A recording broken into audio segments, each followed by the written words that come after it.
Okay, first thing I want to do is get these spinners laid out, and I'd really like to pop these on the corners up here. I think they'd look really cool. So we got one, and that's the flag one. Oh, and you got the other one too. Excelente.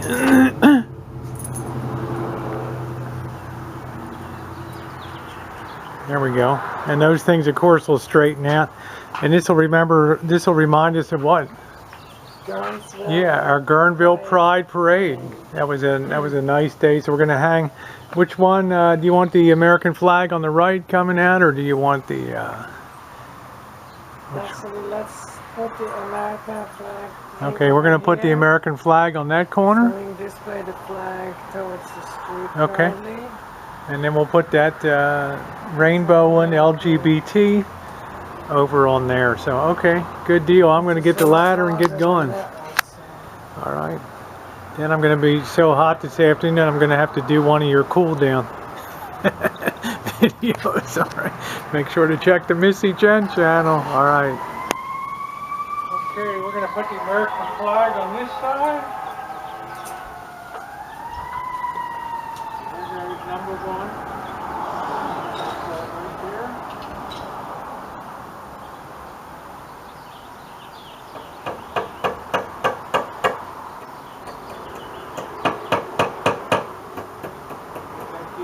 Get that up top. Bend that nail up a little bit so it doesn't spin off of its place there. And there is our first spinner, and that should spin real nice in the breeze. That's our lunch. Come over and show people your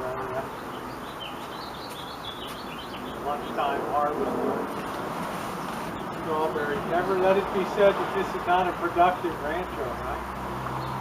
Yeah, we got The first time with the kids, we harvested the one plum off the tree. We all got a plate and sat there, cut it up, served it to harvest day.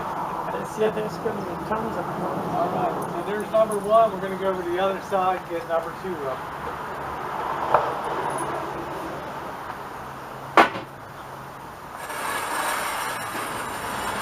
Here's number two.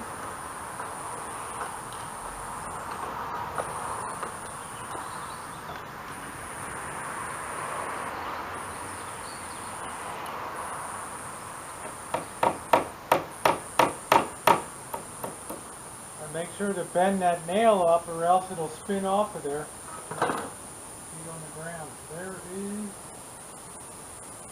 numero 2. So that we can show a little bit of pride. After a while that'll open out okay. Nice and rounded. Float really well and really pretty. Alright, that's the first thing today. We'll go inside and check out the pictures. Now we're moved inside. We got some of the stuff that Jennifer wants to get hung up in here. And I know she wants the belt sort of centered right over top of the door there. So that's the first thing we'll do is get up and get that all set and get that centered up there and put up that, I guess we call it a wrestling belt. Yeah, pretty cool, huh? Tricks for mounting stuff and getting it centered. There's a couple tricks of the trade to get it up there, so there's no guesswork involved. And one of the things you should get used to when you're doing layout or trying to figure out where stuff should go, you should always have a measuring tape to help you out. And the first thing you want to do is measure the object that you're going to put up from length to length. And then measure where you want it to go. She wants it over top of the door, so we'll catch the midpoint there. We'll measure that and find the midpoint, and we'll find the midpoint of this item and put a tiny little mark that nobody will be able to see on there.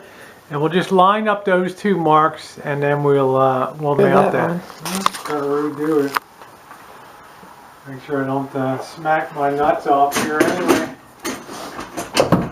Here I measured this distance. This was 50 inches from here to here, and Jennifer would like this centered over the door. And we can easily see the midpoint. This was 45 inches for the belt. So we get the alignment right over there, and that is gives a perfect offset on each side there. So first thing I'm going to do This side's going to be easy because we can put a nail for holding, and then we'll level it here. On the other side, we'll just put some supporting nails under it to hold it up. Because what we don't want to do is, we don't want to drive. We'll have to hold it in a couple. We'll have to figure out what we're going to do here. This won't be enough to hold this up, so we're going to have to think about how we are going to attach that from the top. We'll probably have to use some nails with a wider head on it to sort of grab part of the belt there and just keep it up. So I'm going to go grab a couple of them and be back in a minute. I used the roofing nails when I had it up. That's exactly what I got. Make sure that's good and level. Yeah, looks good to me. What we want to do, these are special roofing nails. They're ring shank nails, which means they have ribbing on them.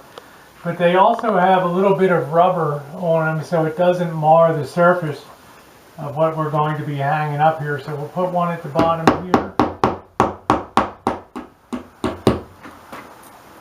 And it's going to take a few to hold it into position here. We want to make sure that's cinched down really good. We're going to put one on top here too to hold it right up top.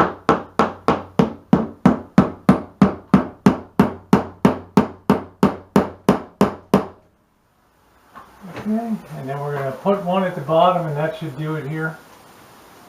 Jennifer can always come back and put a little dab of black paint on the front of them, and they'll be fine. So put one down here too.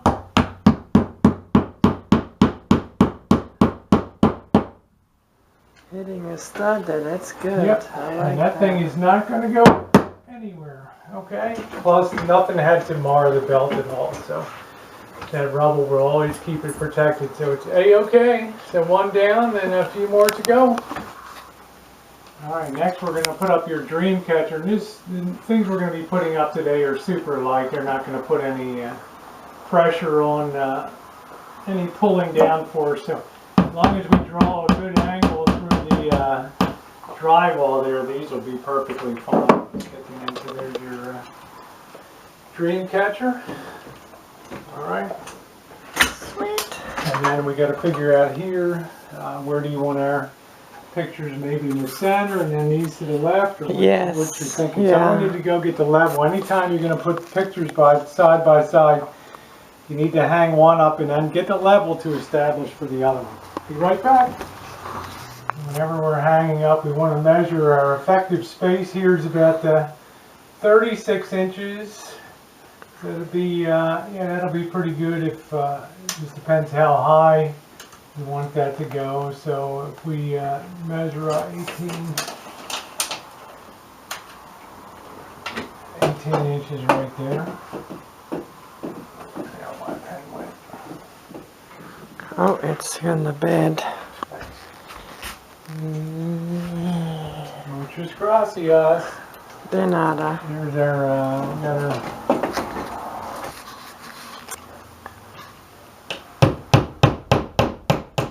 just pop that on an angle so it catches it there. Now the real trick is sort of getting this chooch to hang on the back there and grab that. And it takes a little bit of finagling there. Also takes a lot of depth perception, which I don't particularly have. So I can actually draw that out a little bit in the sheet.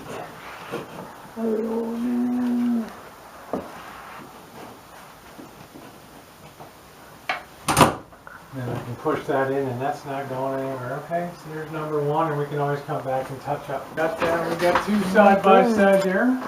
Very good. And there's going to be pictures of Mamacita and Rosie and Mamacita. A couple of big pictures of us Side by in side. there. Maybe that one from the coast is really a nice one with the. Yeah, the one at the coast. We'll go through some of the pictures. Putting a scrapbook together, then which is we'll, really nice.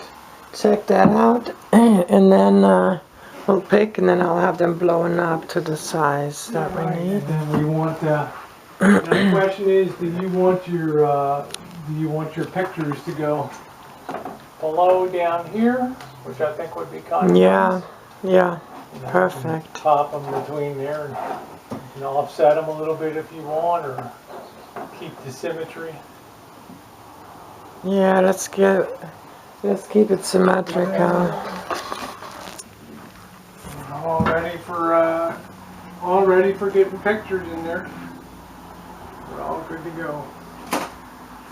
All right. Muy bien. Muy bien. So that little project is added away today, so it's going to look really nice when it's got some of our pictures in there.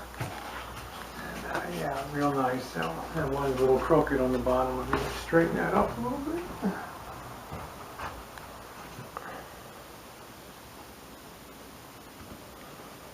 And there we go. Okay. Very 4 good. years of counseling. Alright guys, it's afternoon here with Mamacita, and we're making a lot of progress here today. One thing that I've wanted to do is get all the computers out of here, all the ones laying in here in the laundry room. You're happy, right? Get that crap out of here. Well, and I can mop easier. You can mop easier instead of looking around. And I got it all consolidated right here. I know it looks like I don't think there's any home in America, or probably not many, that have more computing power laying around here than here. And I've got one. I got. There's nothing wrong with that. Yeah, I got Fujitsu. Everything else is IBM. I've got some. We got the Dell in there, the Optiplex. We got the HP small form factor, and then just unboxed today. We got the new Optiplex GX 620, which will be a kitchen table doctor repair video, and we're going to see what ails that. Because my goal is to have I'm tired of crashing on laptops. They just don't have the video handling ability right. And my able assistant is pointing to the location. We're going to stick that. Laptops just do not have the video crushing capability that a big desktop unit does with a dedicated video card and all that, with lots of RAM and lots of space on the hard drive to do a lot of crunching. So probably take the Optiplex from back in the back room and stick it out here and put this in the bedroom. And we'll probably drive that when we do our camming and other stuff like that. But we mainly work out here, so it's important. Right, it's nice open space. Yeah, nice open space, and it's airy and it's bright and light. You get up, get some coffee. Yeah, in addition, you can get some coffee and everything else, so we got that there. I've cleaned up this back here now in preparation for Friday, when we're going to go be cleaning out and starting demoing. Got to get everything out of that bathroom. And then I've got one more old HP here with the Harman Kardon soundboard. Just an amazing collection of computers, but you can only use one at a time. As Charlie Sheehan said to Gordon Gekko, Michael Douglas in Wall Street, how many yachts can you surf behind, Gordon? When is enough? Well, you can only use one computer at a time, right? So, okay, I'm a 1%er, right? When it comes to computers and stuff like that. So, all right, well, I'm going to get the rest of the show on the road here and do a little final cleanup, and then call it a day here, and then relax a little bit, go outside and shoot a couple vids.